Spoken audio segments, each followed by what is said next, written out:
Егер Павел Дуровду таанып алсаңар, сөзсүз интернет аркылуу издеп карап көргүлө. Мен өтө сыйлаган, өтө ой жүгүртүүлөрүнү байкап турган бир жигит. Дүйнөдө мен үчүн бир 20га жакын, 30га жакын бир мен сыйлап, мен байкап жүргөн адам боло турган болсо, ошолордун бири Павел Дуров. Менден жаш, өтө жаш болгону менен көп нерседен өттү, көп чоң жумуштарды кылды дагы, акылдуу да. Азыр Россияда дагы эң сыйланган Стив Джобс дебейли, бирок ошондой бир IT дүйнөсүнүн эң сыйлуу бир адам.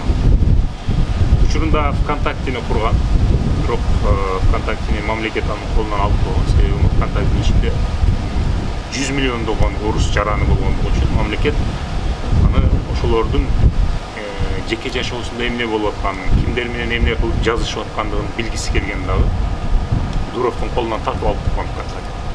Тартып алганда дегенде акчасын берген, бирок Дуров аны сатпайын деп жүргөн эле. Ошол алган акчасы менен чет өлкөгө чыгып кетет Дуров. Барып анан Телеграмдын үстүндө иштеп баштайт.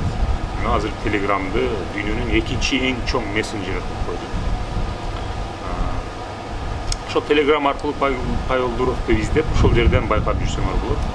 Тез жашоо жөнүндө өзүнүн ой жүгүртүүлөрүн жазып турат. Кечээ мен окуп калдым, мага өтө жакты, мен дагы ушул ойдомун да. Мындай дептир да. Биз жеген тамактарыбыз аркылуу денебиз түзүлөт. Эгер таза тамактарды жесек, биздин ден соолугубуз жакшы болот, көрүнүшүбүз, өзүбүз дагы жаш болуп турабыз.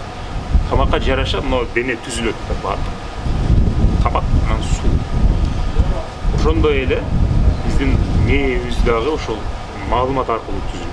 Көзүбүз аркылуу, кулагыбыз аркылуу кирген маалыматтар аркылуу биздин мээбиз түзүлөт. Ошого жараша ой жүгүртөбүз. Эми ойлоп көргүлө, тамагыбызды этияттап жейбиз, туурабы? Жаман болуп калган тамактарды жебейбиз. Адал тамактар жеңдер, свежий тамактар. Бирок эмне үчүн биз маалыматтарды ошентип элгектен өткөзбөйбүз?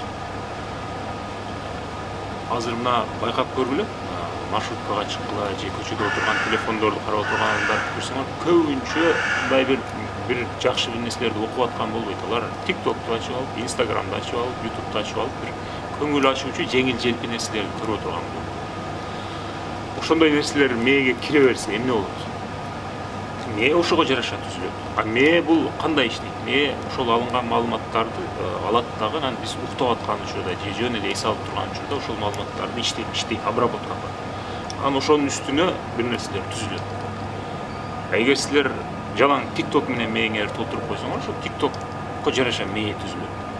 Анда силер ошого жараша бир ой жүгүртөсүңөр, силердин оозуңардан ошого жараша сөздөр чыгат, ошого жараша бир адам болосуңар. Эгер сапаттуу, элгектен өткөн, жакшы, маанилүү, пайдалуу нерселерди окуп, ошолорду көрсөңөр, ошого жараша ой жүгүртө баштайсыңар.